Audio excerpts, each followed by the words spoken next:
A falta de un sitio mejor, en el porche de una casa de aquí de las Jobades, aquí la cincuentena de caminantes, todos apiñados, resguardándonos de la nevada que nos está cayendo. Hay algunos que nos están moviendo el bigote, como el de aquí delante. Pero que es para abajo, ¿eh? Febrera y tomate.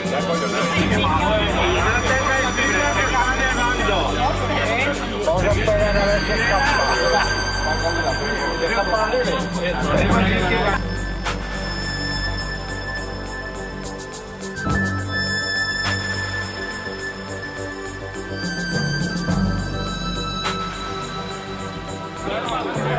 Ahí es nada, la nevada que nos está cayendo aquí en la zona de las Jobades que llaman. Un 4 de febrero del 2015.